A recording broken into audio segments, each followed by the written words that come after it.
Welcome to the Invest in Denver podcast. My name is Drake Sitarz, and in Colorado, my favorite brunch place is Snooze AM. Ooh, Snooze is a fantastic choice. I myself have been to Snooze, but it's over in the SoCal area. I don't know if it's any different because I have not been to the one here in Denver, but is there any particular plates or what kind of a breakfast goer are you? Sweet, savory? What kind of guy are you? Always savory, over sweet. I can't get into the cake style breakfast. Um, I'll break that maybe 5% of the time for French toast, Hmm. but I can't do the cakes, man. Pancakes, donuts, they're not for me. I'll usually stick with something classic, like a omelet, skillet, something of the sort. Snooze, I know, does the Bloody Marys, and when I want to get really fancy, that's the place to go. Yeah, when you're looking at Bloody Marys too, you get some pretty good competition depending on which brunch spot you go to. Let's say Yeah. I've seen some like pickles, bacon, even sandwiches on like these toothpicks that go into the Bloody Marys. So I'm hoping that Snooze is a strong competitor for their Bloody Marys. Yeah. Um, it's been a minute, but if I'm not mistaken, they stuck to the classics, right? So pickle, celery, olives. You don't need to impress me personally with Bloody Marys. I'm not one of those people. Um, Keep it classic. I'm from the Midwest, and I was about 2 hours away from Milwaukee for most of my life. And that's one of those cities that's really well known for, a couple pieces of fried chicken and a sandwich, as you were saying, maybe even a lobster. They'll really kind of take it to its most extreme. That is extreme. I never would have expected some lobster on there. I feel like that would double the price though, but nonetheless, Drake Yeah. Sitarz, thanks so much for being on the Invest in Denver podcast.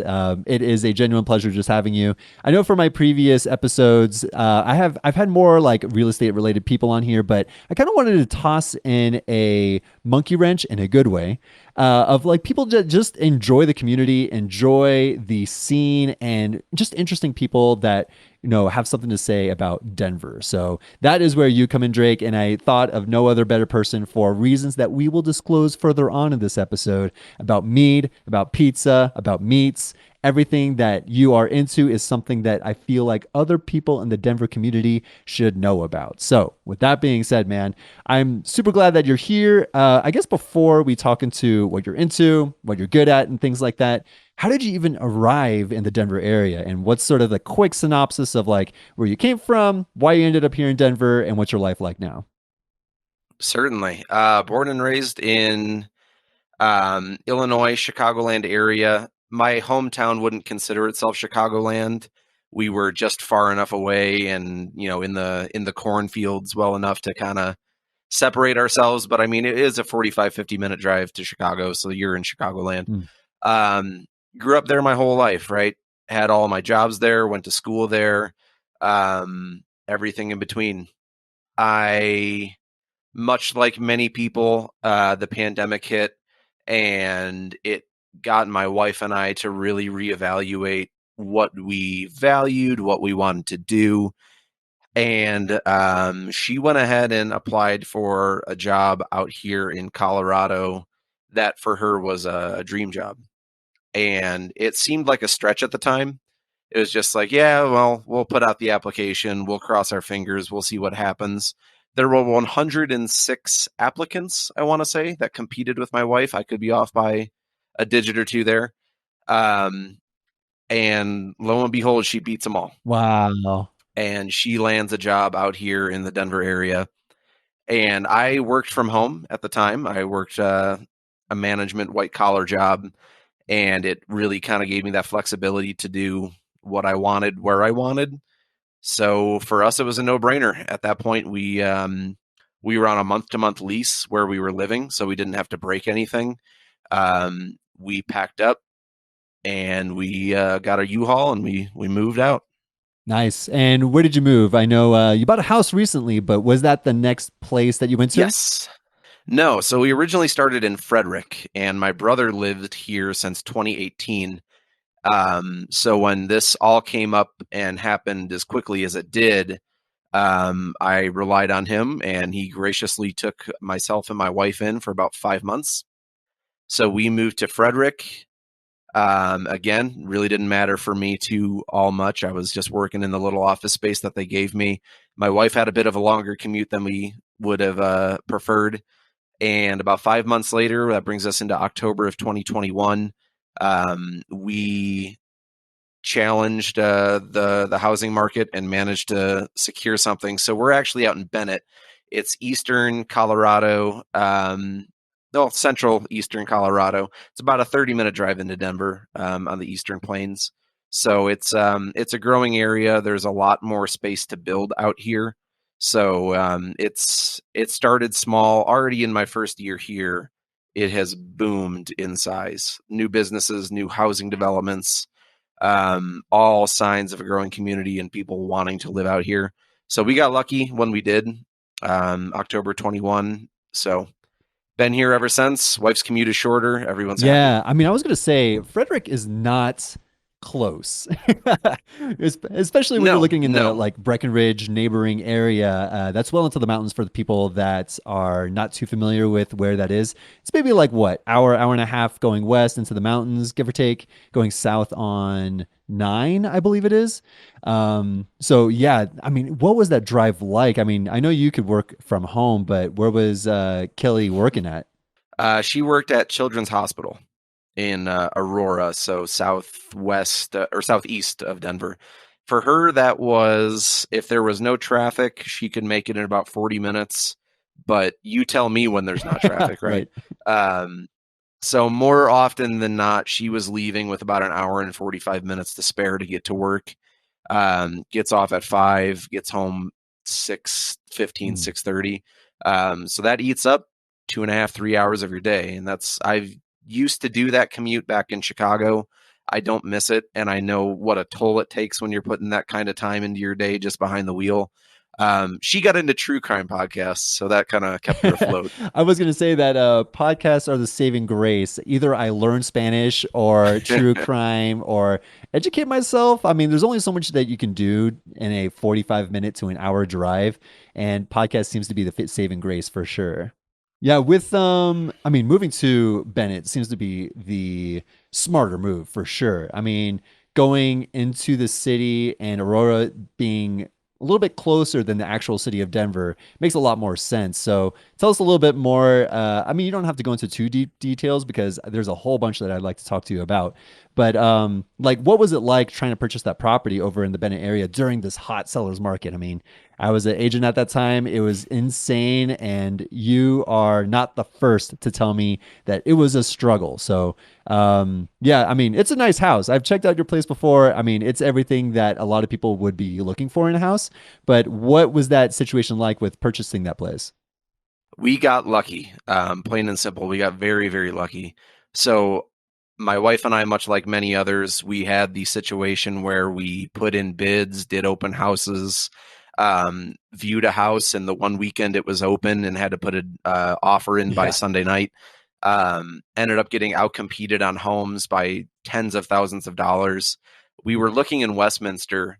There was a house that was $375,000, which is pretty good for Westminster. The house did not end up going for $375,000. It went for way more than that. And we actually put in an outbid clause, and we got outbid on the outbid clause. So even with some room to spare, it's like you're still getting your butt kicked everywhere you turn. This house in Bennett, the story there, two previous owners of this house retired, wanted to move to Tennessee, and they had put the house up in June of 21. They had a buyer immediately. Everything was going fine. About a week before close, buyer's Mm. loan fell through. They had another buyer, July or so, maybe August. Same thing happened. Something happened. I don't know what. Loan fell through. They're there for about 3.5 months longer than they want to be. So they post the house on, Zillow, Redfin, all the other sites. We don't even look at the house. We see the pictures and we say, all right, put in an offer, because that's what you have to do. Um, so we put in an offer. These sellers were sick of selling. So we put it in at asking price. and we got asking price. Wow. So they were clearly just sick and tired of it, and we got very lucky in that sense. So they're just like, sure, fine, take it. I don't want a bidding war. If they have the money, if they have the funds, let them take it. So we moved out here October of last year. Like I said, it was a month in total from the time that we put in the offer to the time we closed. We did end up getting a chance to see it, which solidified our desire to go ahead and take the house that we got. But yeah, stroke of luck and some frustrated sellers. That was the key. Sometimes looking at back on market, just the history of Yeah, what the sellers had to go through. They get jaded. You could put it in at list price, which is a unicorn at that point in time in the housing market. October right. 2021, things were selling red hot, 50K, 70K over asking price. So you guys came out on top. Way to have the gusto to push through. So it's like I said, it's a sweet house too. You know, it's a lot of room, a lot of room. So stoked on it. Good job. Way to go, Drake. Yeah, for sure. As you can see, I got my home studio behind me here. That was always a goal of mine, and we have the extra room to throw it up here. So I am in no way complaining. This is a lovely home. It was a challenge to get to the point, but you will never hear me complain about it. Solid. Well, sweet. I mean, now going into the whole history of you coming from the Chicagoland, as you might say, I've never heard that term, a Chicagoland, if you will, but it's almost like the greater metro, if Okay. you will. Is that sort of the jurisdiction? Yes, yes, and it didn't even begin to occur to me that that would be a piece of Chicago jargon that others would not Including me. know. Yeah. Chicagoland encompasses Chicago, the suburbs from the northeast and south, and also northwestern Indiana considers themselves Chicagoland as well. So it is, for lack of a better term, yeah, the greater And metropolitan area. I mean, I feel like that's cheating having Indianans consider themselves part of Chicagoland, but I mean, that's just me. Well, would you rather be from Chicago or Gary, Yeah, 100%. right? Gary, where is that? Gary. Yeah, so you being a Chicagoland guy, I mean, obviously Chicago is known for several things, whether that's the Chicago hot dogs, but pizza is something that you're very passionate about and it's very near and dear to your heart. So, I mean, I know we were texting back and forth on like the best pizza in town, but I was getting to think like, what would even bestow you to be the best pizza judger in the Denver area? Like what qualifications do you have? So I'm from Chicago. That's qualification number one. We have good pizza, but number two, Mm. I'm not biased, right? I'm I'm very much partial to New York style pizza, and you'll get people from New York, people from Chicago that want to butt heads with each other 24/7 Mm. over who has the better pizza. I don't care. I really don't. I've been to New York. I've had a slice out there, Mm. and it's very, very good. Chicago style pizza is also very, very good. I'm not the kind of person that's going to hold something up to a pedestal. And as you'll see with my list, not everything is just what I consider good Chicago style pizza. I consider the ones that are different and unique for what they are as good styles that are out here. Um, so that makes me a good judge, right? I'm not going to bias in one way or another. Of course, the Chicago Mm. pizza is always near and dear to my heart. Preface that with saying that Chicago style is more than just their deep dish. Common misconception that I do know people have is that Chicagoans just love to go out there and eat their, 5-inch thick pizza pie, right? And that's not the case. We maybe get that once a year as like a special thing. Chicago has their own style of thin crust as well, which is very unique to them. It's actually very close to New York style, as it's a very thin cut pizza. We typically cut it what they call tavern style, which is a essentially a grid. Mm. It's square cuts. So you get a square of pizza rather than a slice of pizza. Other than that, I mean, a lot of it's Sorry to interrupt you, similar. Drake, but when you are saying that the tavern style is cutting it into squares, I mean, I myself, I love my crust. Mhm. Why the heck would I even jeopardize my chances of risking getting that middle piece with it's just all cheese, like pizza straight up with no crust? Like, why was that ever a popular thing? Is that maybe you can get more slices out of it? Is that the situation?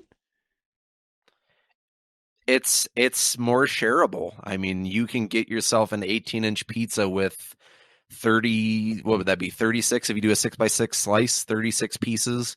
It's really accessible for parties. I mean, people love hosting that with parties. You get more reasonable pizza, and you will see a pretty decent split between the edge Mm, lovers and the middle lovers.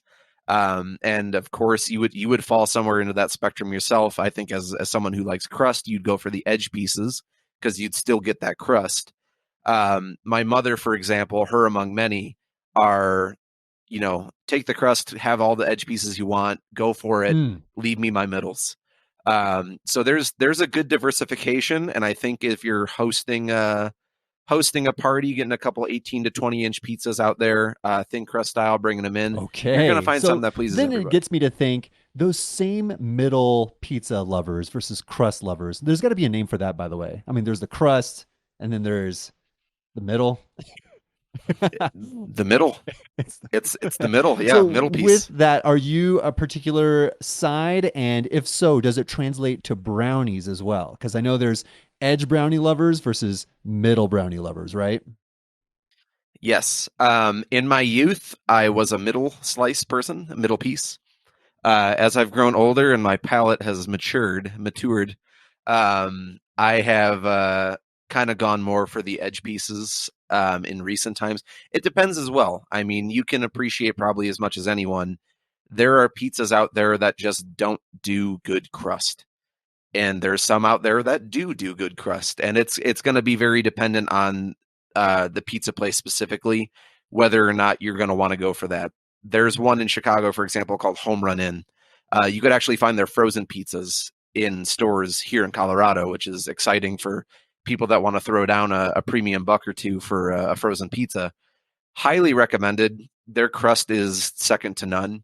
It's just very, very buttery, pleasant. Really don't know how to describe it, but it's fantastic in its own right. Um, Other places, it's just, because they go so thin with the crust and they don't know how to treat it, the crust can be more burnt than the rest of the pizza, and it's just dry and kind of crackery in the way it breaks apart, charred, something that you don't want. So it's dependent on the place, but more often than not, I'll typically go for the crust pieces now. Okay. We're on the same team there because it also depends on the toppings and things like that. I mean, the pizza itself does matter when you're considering all the qualifications of it. What's on the whole pizza? Is it stuffed crust? I mean, I don't know if that's sacrilege as well to your opinion. Okay, cool. You're Not an at all. all-around, non-discriminatory pizza lover. I love to hear it.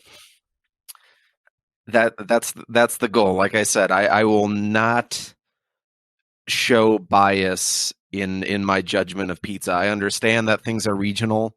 That doesn't mean that just because I happen to be born somewhere that I have to root for that team. I love my Chicago pizza, believe me, I do. But there's things to be appreciated about going outside of that. Love to hear it. And your non biasness of pizza is something that I want to hear even within the Denver community. So if you don't mind dropping your top five, Certainly. I know it doesn't have to be in Denver. I know you've mentioned some in Idaho Springs as well as Colorado Springs. But what's your five favorite pizza places in the greater Metro Denver Yes. area and beyond? All right. So here is my five. Number one, Billy's Old World, Colorado Springs. They are the first two on my list are going to be Chicago style because they are very good. There is no denying the fact that they are very good. Um, Billy's Old School in Colorado Springs. I went there a few months ago to try them out, and it's owned by a Chicagoan. If you're familiar with the Chicago style accents, the old SNL Da Totally. Bears skits and whatnot, he sounds straight out of that skit. The guy that owns the place, super nice guy. He was excited to hear that I was from Chicago. When I came in, he just started giving me spoonfuls of his sauce. He's like, "You got to try the sauce. This is the sauce." Um, Very nice gentleman. Um, very good pizza. It's legitimate Chicago style. It's obviously an hour south of the city going to the Springs, but in my opinion, It is worth it, Mm, especially if you I find love it. yourself down there. So that's my number one on the list. Okay. This is in no particular order, by the way. This isn't number one of my tier ranking here. This is just number one Sweet. on the list of the best five. Number two, this is actually a tie. Um, I wanted to give just a shout out, a little noteworthy pizza place or double pizza place here to check out, and that is Rosati's and Giordano's. Both of those are Chicago style pizza places. Um, both of those are actually found in Chicago. They're chains. Because they are chains, they're a little bit touristy. Giordano's, if you've ever been to it in Denver, they'll have the classic Chicago deep dish style in like all their pictures. That's kind of what they're advertised as. They really do play into that more so than I think their thin crust. To anyone listening, I would recommend if you're going there, though, forget the Mm. deep dish and get yourself a thin crust. Much like any Chicago style place, it's better. It's lesser known, but it's better. So again, chains. There's a few locations in the area. Rosati's and Giordano's takes the number two spot. I will say that I am also a stereotypical Chicago pizza enjoyer. You know, like the whole deep dish aspect of it is, um, I mean, just crazy to me. I mean, having this like mounds of cheese with like sauce on top, it's almost like an inside out pizza, you know? Mm-hmm. I guess to crush some of the stereotypes here, I know you mentioned that it's a pretty rare occasion when Chicagoans actually get deep dish pizza. Is it a sort of telltale sign that you're a tourist if you get these deep dish pizzas, or what's sort of the I don't know, what's your opinion of that?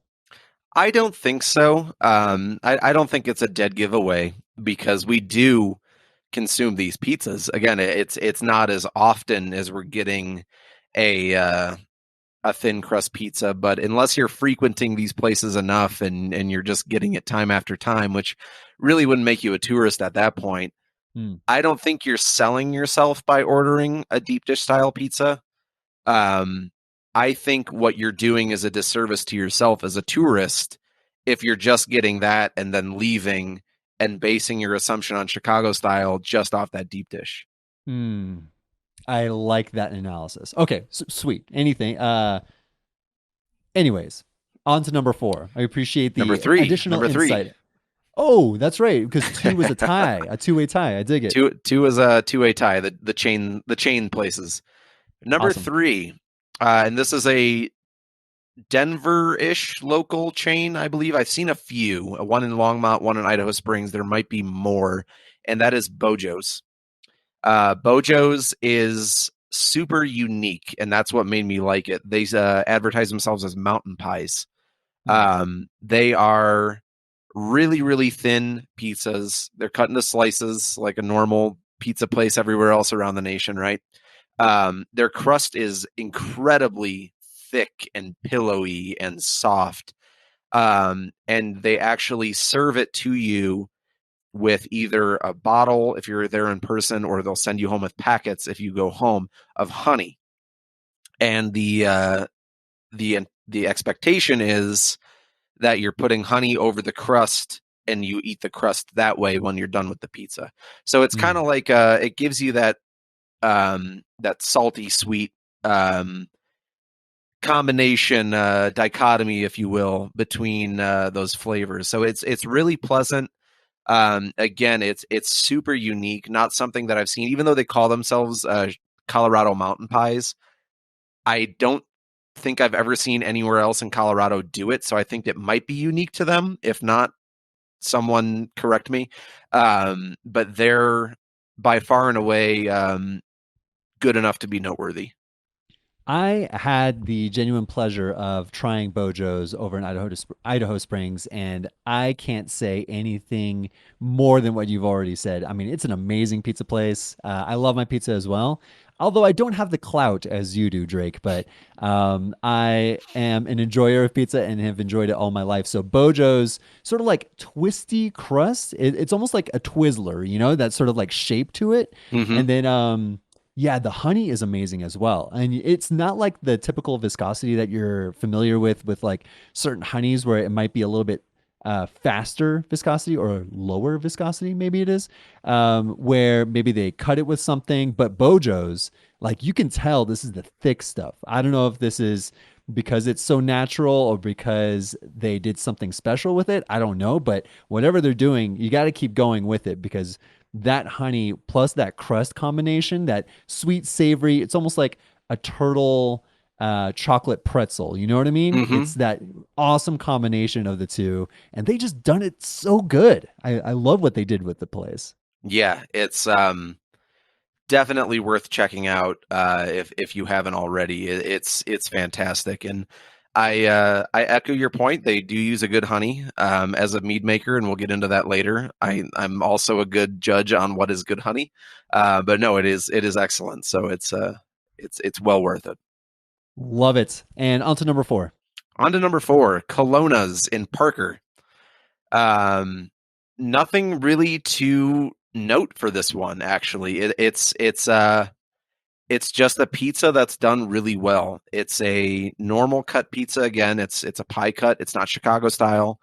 It might be trying to mimic more New York style if I had to take a guess. Um, but regardless of whether or not they're trying to mimic or they're trying to be their own thing, they just make a really solid pizza. Mm. Their ingredients are top notch. I think when we went there, we either just got a loaded veggie pizza or maybe a supreme pizza, something with a lot of veggies on it. I can't remember if we had meat on it or not. Um, but I was genuinely impressed with how well it turned out. So they'll take the number four spot. I love it. I know my parents are over in the Parker area, and that is something I have not tried yet. So I have to get there as soon as possible. I love it. Certainly. What's And Yep, go ahead. number five. This one is near and dear to my house out here in Bennett, and I got to be honest with you. This one was a huge surprise to me. It's called Mm. Pizza Pit Stop, and it is in Strasburg. Strasburg is the town directly east of Bennett. It is a very small town, smaller than Bennett, and between Bennett and Strasburg, there's two pizza places. One is Pizza Pit Stop. The other is Domino's. Um, I have I have some less than stellar opinions about most of the chain pizza places, Domino's included. I don't like it. I really don't.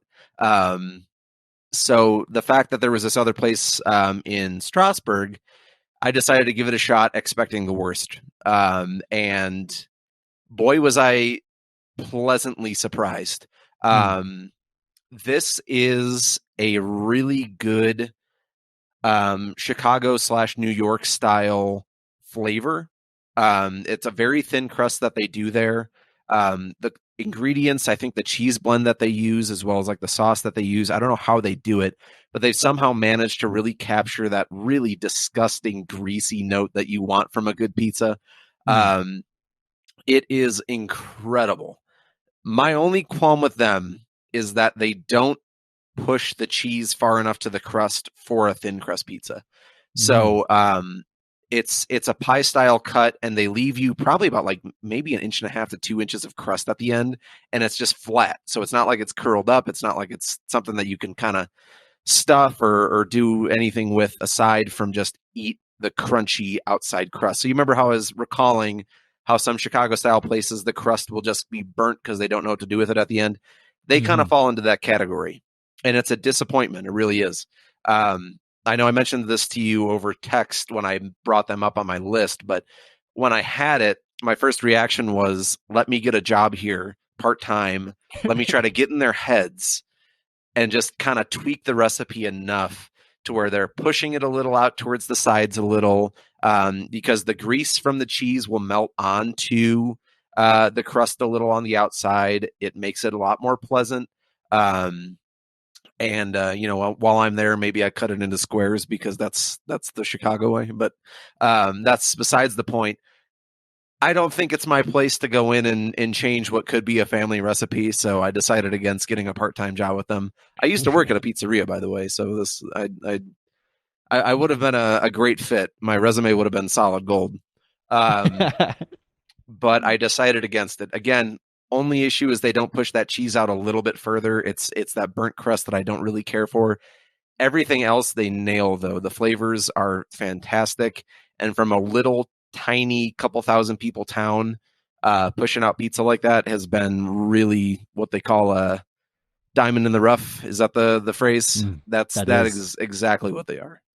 I love it. And especially in a place like Strasbourg, where you don't really hear about that little town for the food or just in general, hearing Right. about it for coming in for the pizza, especially a connoisseur like yourself giving rave reviews about the place. I mean, save for some qualms about it. I mean, nonetheless, I mean, if it's on your top five, that is already saying something about it. So with the top five, how did you even hear about these places? I mean, were you actively seeking out certain ones or were you on the search for the best pizza? What was the adventure tied along with knowing these top Okay. five? So we'll start at number one again, Billy's Old World. I was specifically looking for Chicago style places that weren't Giordano's or Rosati's, those chains. The Mm. chains I saw just on a either Apple Maps or Google Maps search, they popped up as pizza places, and I was like, "Oh, would you look at that? They have that here." So they showed up just by happenstance, by luck. Billy's Old World in Colorado Springs was the only non-chain that I was able to find that was in the area. I do believe there is a Chicago owned place in Denver. In fact, I know there is, and it's not a chain. I have yet to go there. Mm. So I cannot say one way or another if they nailed it or not. It's on my to eat list, but I haven't been there. Bojo's in September of 2020, we came out here and visited during COVID, and I was working at home, and my brother lived out here, as I was saying, and him and his wife were working from home. So the only person not working from home was my wife, who still had to go into the clinic to do her therapy. But she masked up, had to do the healthcare thing where they took their temperatures once a day, and where have you been? Have you any contact and whatnot? Questionnaires, all that stuff. So we decided we'd do a 14-day quarantine, and then we would go out and see them. That way we can get out of the house because, much like many people, we were getting cabin fever. So we knew we can come out here, do some good hikes, spend time with the family, and still be safe about it. So we came out here, and one of the places that we went to while we were out here on vacation just so happened to be Bojo's in Longmont. Mm. Um, so that's how we came upon that one. Colonna's was actually on a list. I perused online for a list of the best pizza places in the Denver metro area, and Colonna's was on the list. And it specifically, I chose Colonna's because it was in Parker. If I don't have to go into downtown Denver, I won't. I'd much rather take the easier trip down to Parker. So they were my choice from that list to go visit, and were well worth it. And again, Pizza Pit Stop in Strasbourg, it was either that or Domino's. So I had to pick the other. Awesome. I love the synopsis. One last question before we move on to the next Mm-hmm. topic of mead. I hate to have you pick your poison, but Domino's, Papa John's, or Pizza Hut? Fuck, Mary kill. No, just kidding. Um, can I throw an unexpected fourth in there? Let's do it. Little Caesars. Oh, that's a good one. Yes, Okay. Yeah. they're all garbage. Let me make that perfectly clear. They're all garbage, but only Little Caesars will give it to you for $5 the moment you walk in the door. I My roommate and I from college used to go crazy for those Little Caesars hot and readies. Hot and ready's. We Yeah. lived in an apartment in college, and when we had $5 and needed dinner, it was a hot and ready from Little C's. So I have a soft spot for them. Doesn't mean they're not bad. Just means that I might have a little nostalgia love for them. Mm, understandable. What's okay, so rank it top 1 to 4, one being the best, if you will, Of the chains? of the chains. Of the chains. Oh gosh. All right. Number one, Little C's. Number two, Pizza Hut. Number three, Domino's.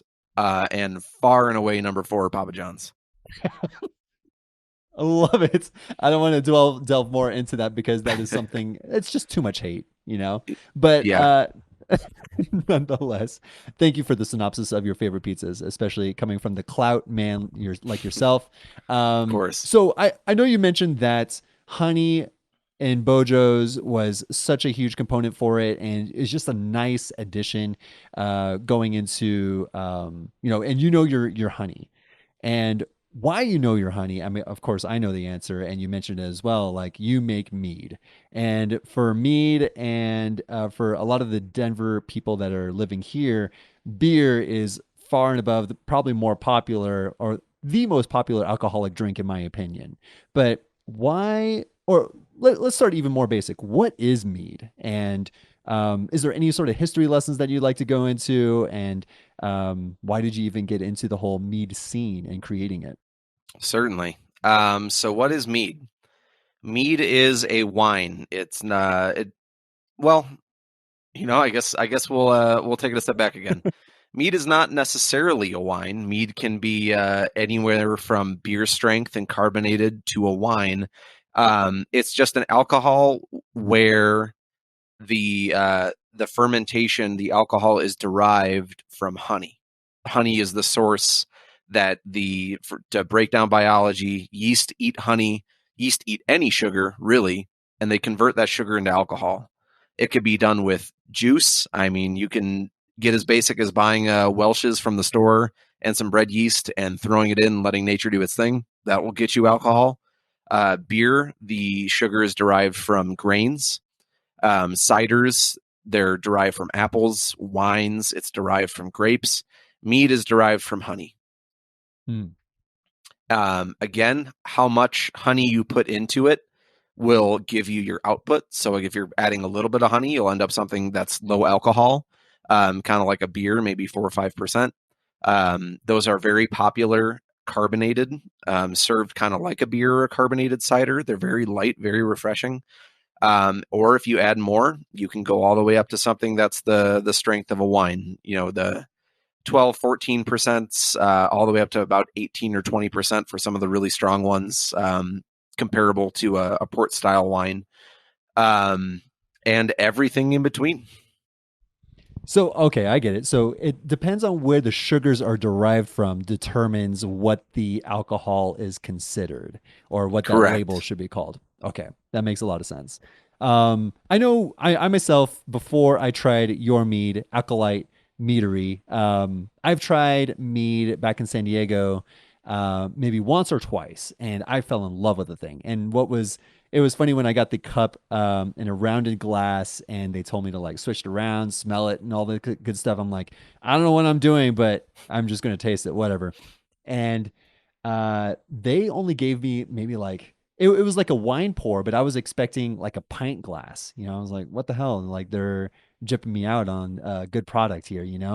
Little did I realize that after 2 cups of mead, I was trashed. I mean, that stuff hits you hard. And I did not know the potency of it, especially going 12, 13, 14, even 15% into it. But the thing is, it's hidden so well within the ingredients itself. So, what are some things that people can expect with mead? Like, what additions can you expect in there? And what's something that you have infused yourself? And then after that, we could talk about our little dinner and taste sesh that we went over and my personal favorites as well. Certainly. So your experience, again, probably more towards the wine side of mead, where it's served still, it's not carbonated. It's pretty high strength, and yeah, a couple of those will get you feeling good. Mm, To your point, though, again, those lower ABV carbonated meads, they are served beer style. You'll get that kind of like a pint. mm, And there's notable places here in Colorado that do both professionally. I myself am not yet professional. It is a goal of mine, coming hopefully in the years to come here. Um, but you do have a lot of good variety, and I think that kind of confuses people as to um, what to expect after their first mead because it's so diverse. So to your point, you had a good first experience and you really enjoyed it. The opposite end of that is also true. People have had meads that are sickeningly sweet mm, or that are really dry, and they get told, "Oh, this is from honey," and they drink it and it's really dry. And when you dry out honey, you get the essence of that honey without the sweetness. So you get a lot of like floral compounds, flowery, perfumey, sometimes fruity, sometimes earthy, everything in between. And it takes someone that likes it already to appreciate it, in my opinion. A lot of people will drink it and either say, I like dry wines and this really sweet mead isn't for me, or Mm. I like something sweeter and they try to dry one and they're like, I hated it. This wasn't up to my expectations. To those people, I would say try it again, try it elsewhere. Mead takes on so many different styles. So to your point, you mentioned additives. What can you Mhm. add to it? And that's a very broad question that I'll try not to dive too far into. But much like with beer, you have your ales, lagers, stouts, porters, everything in between. Mead's the same way. You can have mead that's just honey, mead that's made with honey and fruit, mead that's made with honey and spices, mead that's made where you actually burn or caramelize the honey before you use it, Mm. mead with peppers, spicy things. Um, so you have a lot of different additives that you could play with.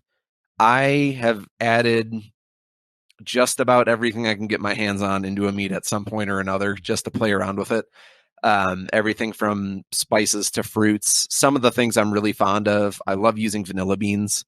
Um, Vanilla beans really elevate brews in ways that they wouldn't be expected, right? So you're not going to really get a vanilla forward mead, taste it, and think, yeah, this is vanilla. 100% this is vanilla. But you will know when it's not there because it elevates what you have so well. Um, so that's really something. I like using cinnamon. Ever since I delved into this venture, I've discovered that there's a wide world of cinnamon out there. Mm. Not just the sticks you get from the store. There's different Vietnamese cinnamons that I'm really into that to me provide a much better flavor. There's Indian cinnamons that I think provide a much better flavor than your grocery store style. Um, all of it conveniently available on Amazon for me because if it was too hard to get, I probably wouldn't get it.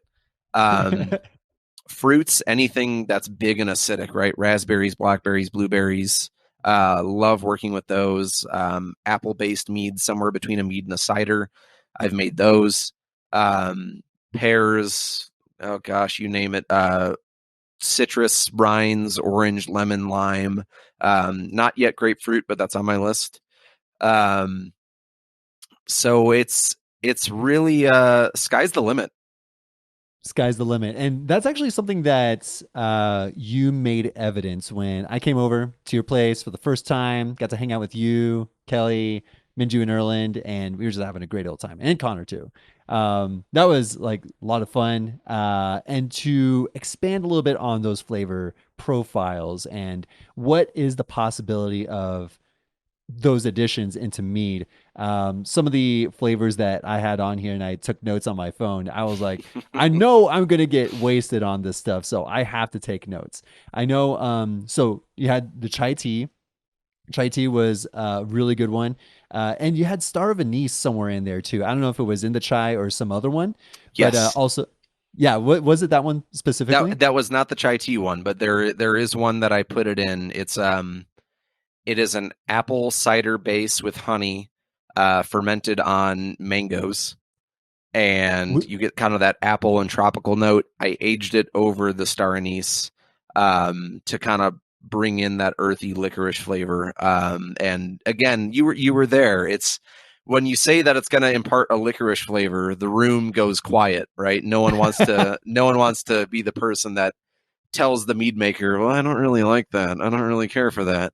Um, Again, it's one of those things where I just have to urge you, just give it a try because didn't it turn out wonderfully? I mean, yeah.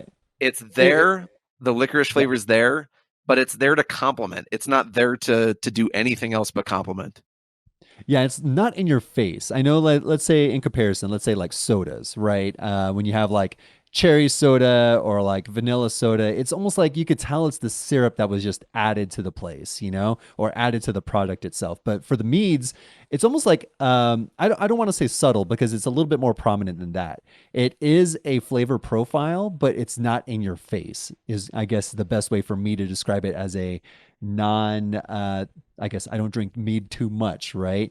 But it's very pleasant, and for people that are getting into the mead scene or just want to try it for yourself, that's the kind of punch you want. It's not exactly a right hook to the face, but it's sort of a jab, like, oh, yeah, it's there, and it's a nice profile rather than in your face. It doesn't taste like Exactly. fructose corn syrup or anything like that. Exactly.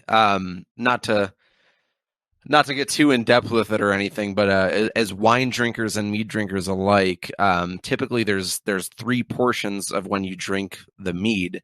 There's the sip, the swallow, and the savor. Mm. Um, the sip is what you immediately get when it touches your lips, the immediate flavors that you're getting. The savor is as it sits in your mouth, and then as you swallow and you breathe out, a lot of those kind of aromatic compounds come out, and you taste them actually after the swallow. So a lot of people that really appreciate wines, meads as well, they'll notice, I breathe out through my nose, and suddenly I'm getting notes of like cherry or spices or something that you didn't get when you initially tasted it. So what I really like about it, and kind of as you mentioned, it's like a symphony of different flavors, right? And you appreciate something different each time you take a sip of it as you're starting to look for something different. Whether it's I want to taste the spice this time, you Mm. focus on it, you look for it, you find it. You want to taste something that's more tropical in this. So you sip it, savor, swallow, breathe out. You go, oh yeah, there it is. There it is too. So if you're looking for it, you'll find it. If you're not looking for anything, you'll enjoy kind of that symphony for what it is. Speaking of like looking for it, flavor profiles, there was one of them where you did not give us that additive until after we've tried a couple of sips of it. And it's funny that you bring it up. Like it wouldn't have popped up if you didn't mention it. The moment that you mentioned it, I immediately felt it on my tongue at the exhale and just smelling it too, especially having it sit in the glass, is the rose hip. Like I would have Oh, never, okay. right? I mean, there's that sort of when you put it into the glass and you sort of like smell it. I mean, just because connoisseurs do it, I don't know. I don't have any sort of say with what I'm doing with the smell itself, but nonetheless, like it's sort of a distinct smell, but I would have never expected it, especially in a mead. And it's not something that I actively looked for either. It wasn't like a punch to the face, like you also had a bananas Foster where it was almost an obvious, almost like brown sugar, cinnamon, bananas, if you will. Hmm. I mean, correct me if I'm wrong, but yeah, maybe like talk about that rose hip situation and then compare it to the bananas Foster, if you will. So the rose hip, if I'm not mistaken, you were I don't know if it was actually the fruit itself. And for those who don't know, rose hips are the fruit that form on roses, right? So every flower has a fruit to some extent or another. Roses will produce a fruit called rose hips. Um, to me, they're kind of like a milder strawberry in a sense. You get a little bit of florality that you would get from rose, not as much as if you were using petals. People do use petals in meads, but I was going for more of that fruity note. So you get some florality to it. You get that kind of milder strawberry note to it. But I think, if I'm not mistaken, what impressed you was the varietal of honey that I used, and Yeah. that was a Oregon meadow foam. And that's another chapter here that we could dive into a little bit. But essentially, you can get varieties of honey from the store, and if you've ever seen the basics at King Supers or Safeway or Kroger or whatever have you, you'll see like they have clover honey, wildflower honey, orange blossom honey. On occasion, I've seen buckwheat blossom honey. Um, and you might be thinking, "Oh, what the heck is that?" Right? What it is the source of the flowers that the bees pollinate. So if you see something that says wildflower, that's the most basic kind of honey there is. There is no distinct flower. It's just whatever the bees pollinate, they come back, and the honey is taken then from the hive, um, based off whatever they have. If you have what they call monofloral varieties, where your hives are surrounded comfortably by fields of flowers to where you know there's enough for the bees to pollinate and stay close. There's no such thing, I guess, completely as a 100% monofloral. But as beekeepers, and I'm not a beekeeper, if you're comfortable enough to know that it's mainly pollinated from a single source, you can then put down what that single source is. So, for Mm. example, orange blossom, as you would expect, comes from citrus trees. Lemon, lime, grapefruit, orange, any sort of citrus will get you an orange blossom. And you'll notice, especially if you get a lot of these honeys side by side, you smell them one after the other, you taste them one after the other, you'll notice these subtle differences. Orange really does have that bright citrusy zest to it. Buckwheat almost has an alfalfa, dark molasses kind of note to it. Meadow foam, the one that was used in the rosehip mead, is really well renowned for mead makers. Even if you're not a mead maker, I'd try to convince you to go online and pick some up. There, it's somewhat easy to find just because of its popularity in mead making. But what you get is just this incredible honey that has notes of vanilla, marshmallow, cotton candy. It is truly a wild, wild varietal of honey that's pollinated from meadow foam blossoms. Those are in the Pacific Northwest, so mine was from Oregon. Um, so for that one, again, less in your face, right? You got the notes from the rose hips, that light fruity note, and again, if you weren't aware of what it was, you'd think, oh, maybe he tossed in like a handful of blackberries, or Mm. maybe some blackberries and some strawberries, maybe a mix of the two. It's really hard to put your finger on what that is, and partially because most people don't know what a rose hip tastes like. They've never had one in their life. Um, that complements then with the varietal of honey. And I think again with the what you were looking for, I was like, oh, do you taste like that kind of marshmallowy cotton candy note from the honey? And I'm guessing that's where that comment came in, if I'm not mistaken, where you said like, oh yeah, now that you mention it, I can get those notes from that varietal of honey. For sure. Yeah, that was most likely the case. Yeah, it's funny, like the moment, like, don't think of a pink elephant. Don't think of a pink elephant. Like all you can think of is pink elephants from that point Right. on, you know? The moment that you said that, I was like, oh yeah, of course. How can I even miss it? Yeah, it makes total Right. sense. Um, then the other one I think you mentioned was Banana Foster. Yeah. That one definitely more in your face, right? Everyone knows what a banana is from the moment you're getting it. There's no mistake. Um, I don't try to be subtle. I really don't. So the subtlety that comes from the rose hip, I think, is more the mystery of the rose hip than anything else. Mm. Um, it is definitely a prominent flavor in there, but again, it's just not knowing what that is. The banana foster, you're gonna smell, you're gonna taste everything that you'd expect from banana. It's in the name, it's on the label. Um, that one, I used a varietal of honey that's called buckwheat blossom, one of the ones I referred to earlier that I have actually seen in Kroger's. That one is really, really dark, brown amber kind of honey, and it imparts a flavor that's very brown sugary or molasses. So I didn't actually use brown sugar. I used a honey that lends itself to a profile of brown sugar. So that note is in there. I used a whiskey infused honey to try to give it that booziness. Some cinnamon, some vanilla, and all of that. It's really in your face because it's what you'd expect. Wonderful. I mean, with all these crazy flavors, I mean, crazy in my opinion, just because there's so much diversity that you can make work with mead. Crazy as in, it's just synergistic at the same time. It's crazy to me that it even works. That's how crazy it is. So, with that being said, I mean, these are really awesome flavors, and I want the world to experience this stuff. But obviously, you're sort of like a two man team. Is Connor on the Acolyte Meadery situation? Yes, he is, and if he's listening, he'd be hard pressed to. He'd give me a hard time if I didn't bring him up at some point. Yes, this is a partnered venture. We started out making beer together years ago, X number of years ago. Beer is a different giant in its own arena. So you mentioned, why did I do mead? Why did I not do beer? Beer's tough. It's hard. It is really hard.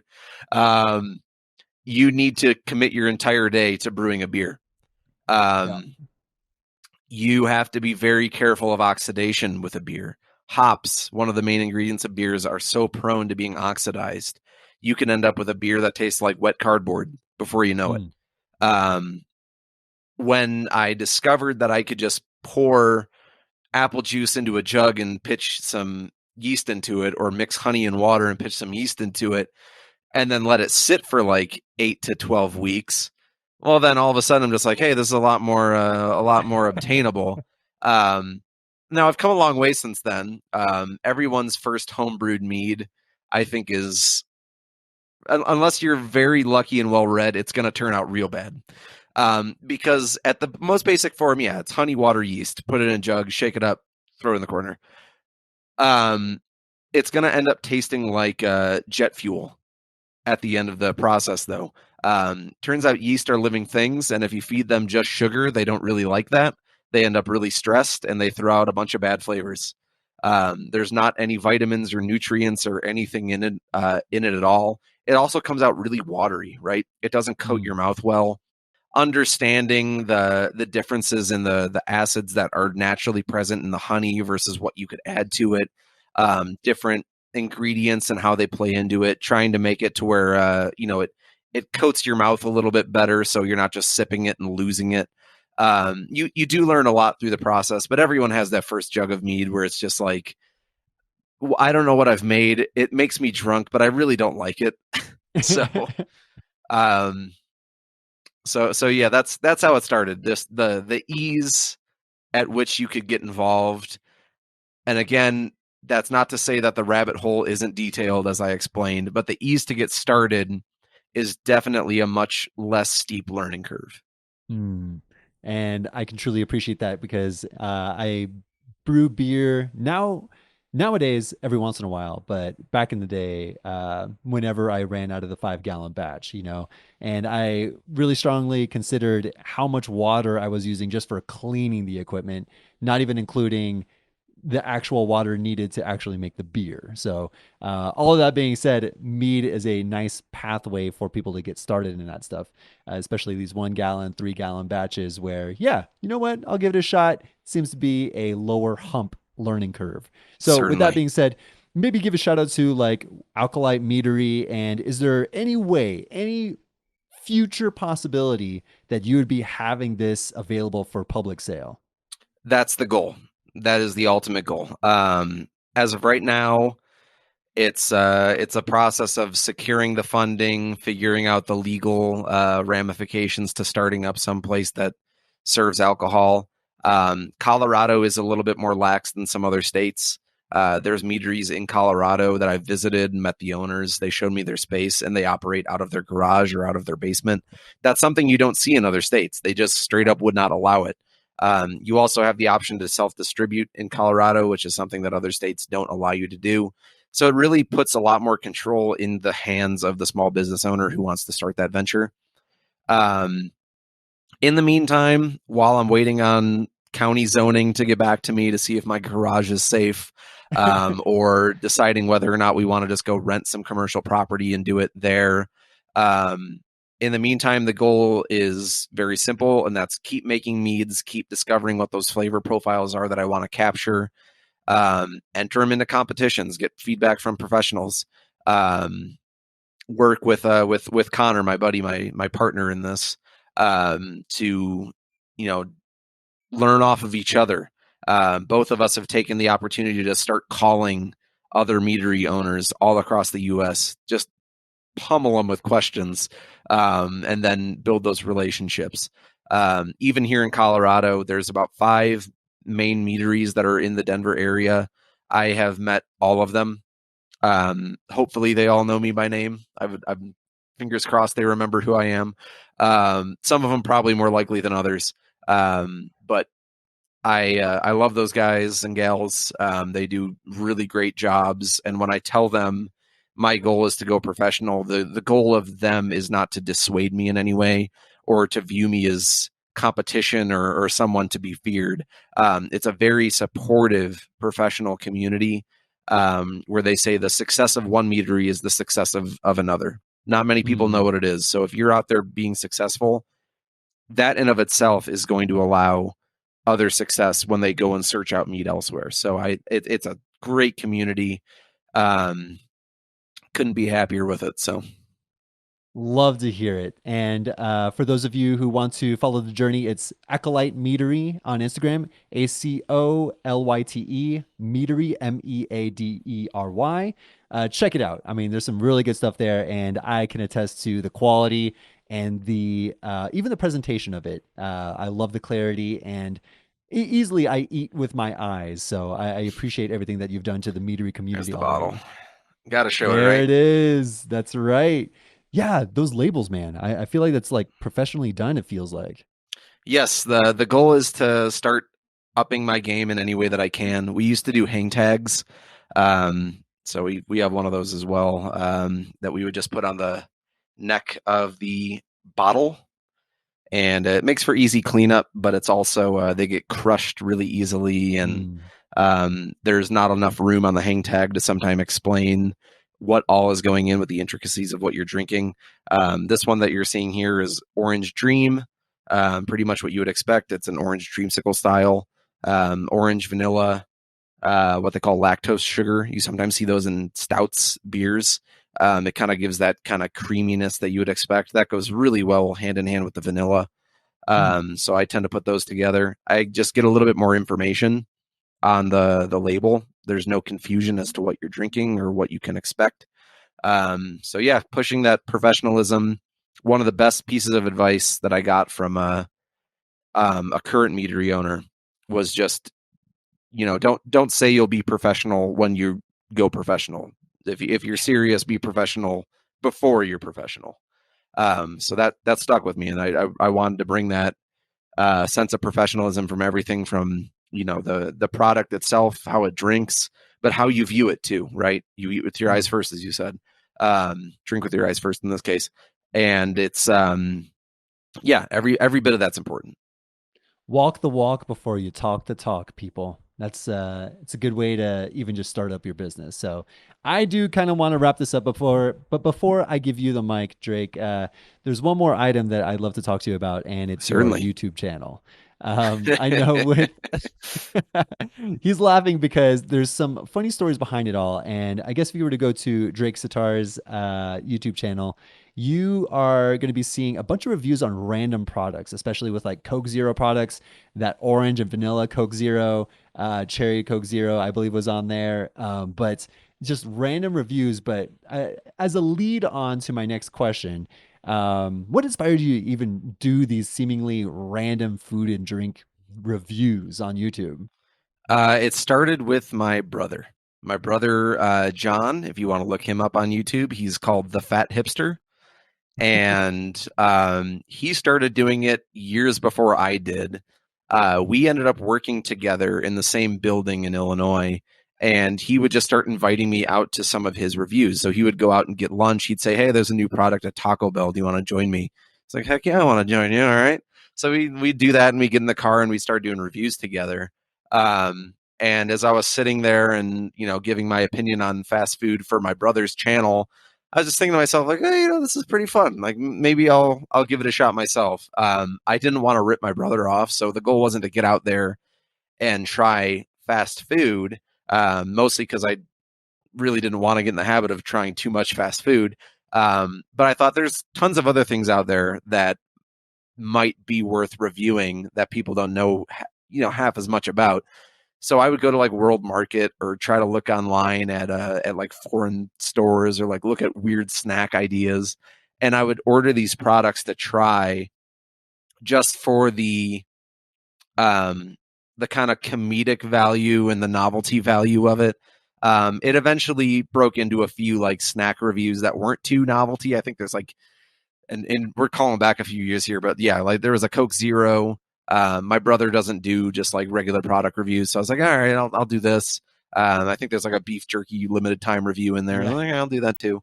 But for the most part, it's weird stuff, right? Like I remember doing, if you're familiar with Vegemite, right? That's the spread that the Australians love that everyone else's hate.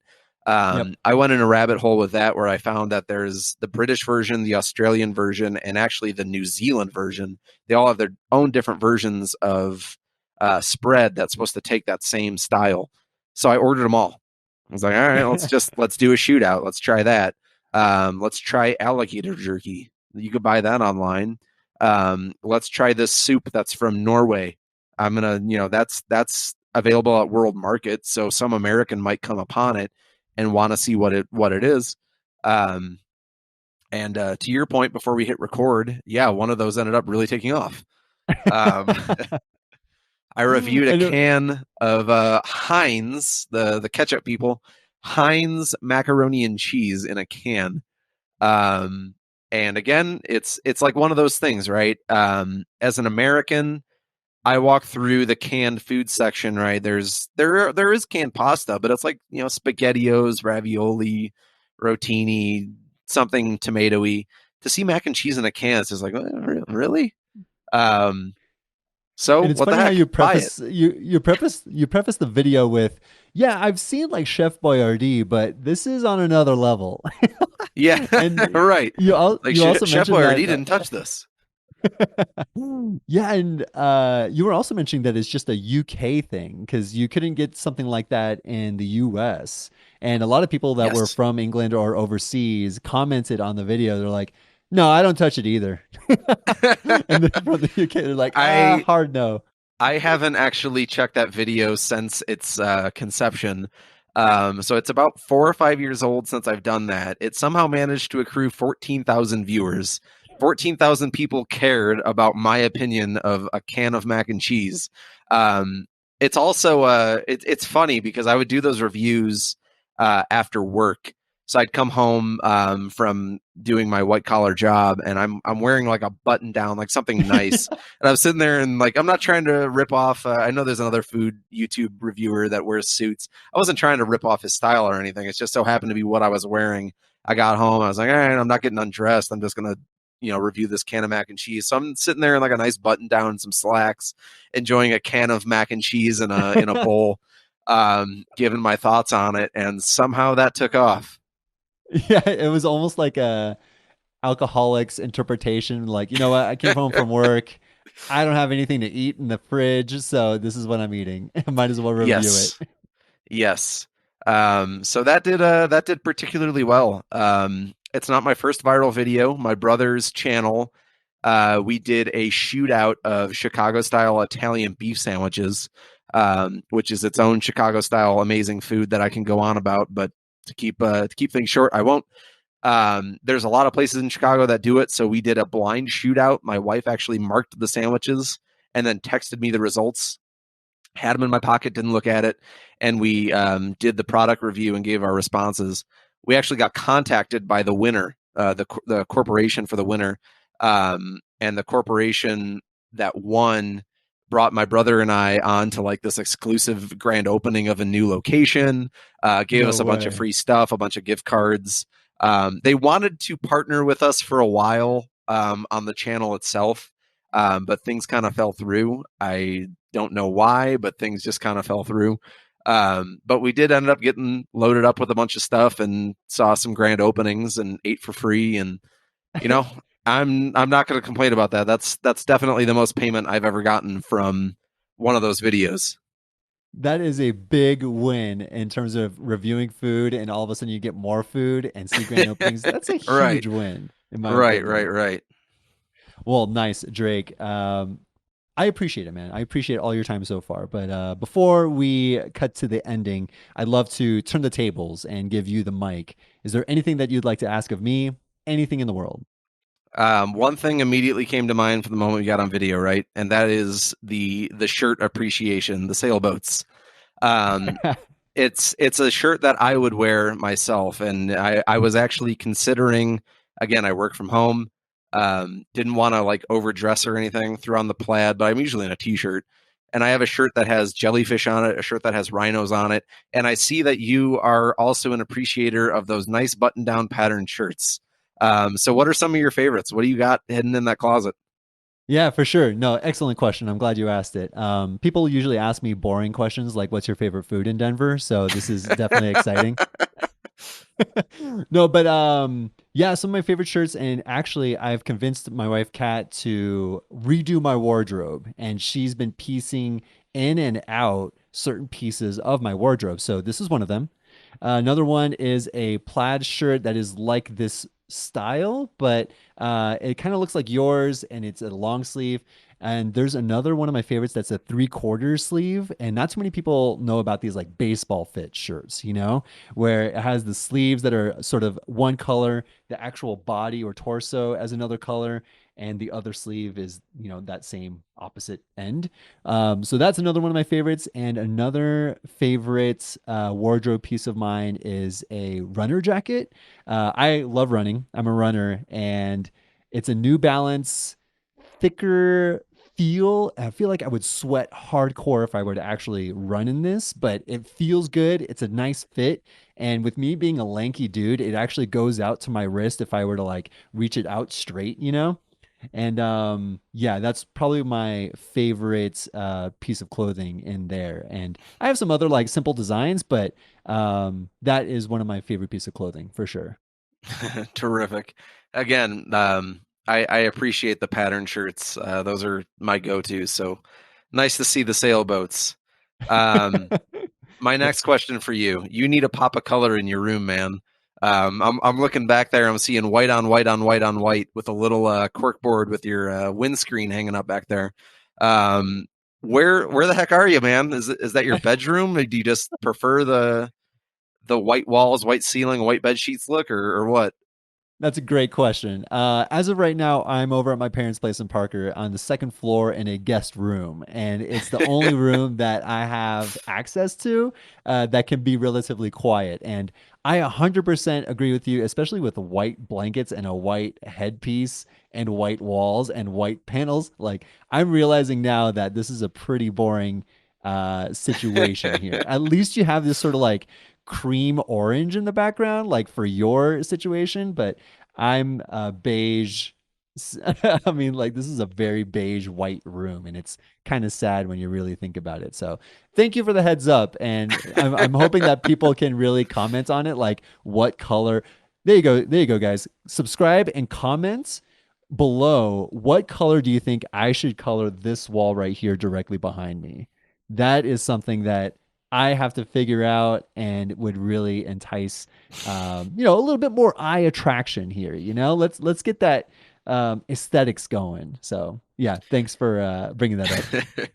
Yeah, it gives me the vibe of like when you see shows or movies where either the characters are sent into limbo or it's just like a shot inside their own brain.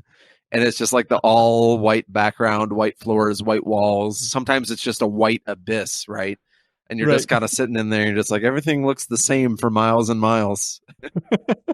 I don't know if you're a fan of SpongeBob, but there was that one episode where Squidward goes into this time machine and it breaks, and he's in this purgatory state, and everything he says echoes. That's probably what you're thinking of too. Yeah. That's yeah, one of a few examples. I do know the one you're talking to. Love it, man. All right. And I guess my last question, you have your mead ranking, right? I want to tie it back. Yeah. What was your favorite? What was on that list that was number one? Yeah, I marked it on here on my notes as well. So I will say, being completely honest and looking back on it, I feel like I stabbed you in the back, Drake, because I chose one of Connor's concoctions rather than one of yours, and it Again, it's was a at your partnership. house. It's a partnership. For It's not a competition. It's a partnership. It was the cherry one. It was the cherry. I forgot the specific ones because by that time, I think it was the six of the eight that you gave us. So by that time, all I put in the description was cherry, and I put an X right next to it. Yes, that one. And I don't know if you can expand on that a little bit more, but that one was my favorite. I think it was cherry and hibiscus, if I'm not mistaken, that he did. That most likely is it because I am a huge fan of like the black cherry, yeah, anything cherry to be honest. And oh, that point that you brought up at the tour of your meats, it was the Monsiata cherry, that almond essence, Oh that yeah, almond yeah, yeah. extract. The little cocktail cherries. What the heck do you call those? Yeah, Maraschino. maraschino, yes. And that was because I forgot who mentioned it. It was like this tastes like, or this smells like cherries. And you were like, well, it reminds you of cherries, but it has nothing to do with cherries because it's an almond extract. I was like, what? Like it Yes. just blew my mind at that point. So that was a pretty cool aspect of it because it literally, the moment I smelled it, it was like those really bright red cherries for sure. Yeah, it's surprising for sure if you've never opened a bottle at home or just got like one of those little McCormick bottles of almond extract or whatnot to make macaroons or something. Um, Smell it and think of those cocktail cherries because there is a 100% correlation between one and the other. There's a reason it smells like it does. But yeah, it's genuinely surprising. Everyone's like always trying to pinpoint what the heck is that flavor? What the heck is that flavor? It's almonds. It's always been almonds. It's always been almonds. Well, sweet. Again, Drake, thank you so much for hanging out with me on the Invest in Denver podcast. Is there any way people can reach out to you or maybe push you a little bit further in the whole Acolyte Meadery?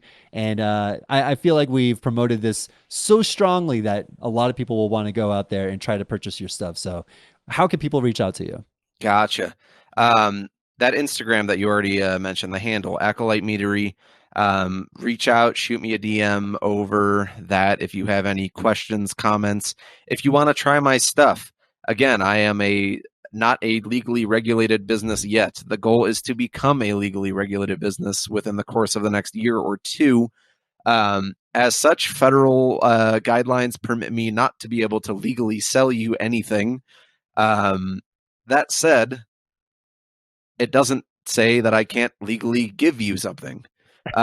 So it's I have bottles upon bottles upon bottles of the stuff, flavors that are unimaginable, things that are years old at this point, and they get better with age. It's a wine after all. If you want something, let me know. We'll figure out a way. There's always a way if there's a will. So let me know if something sounds good. Shoot me a message on the Instagram handle and get in touch. I'll be responding.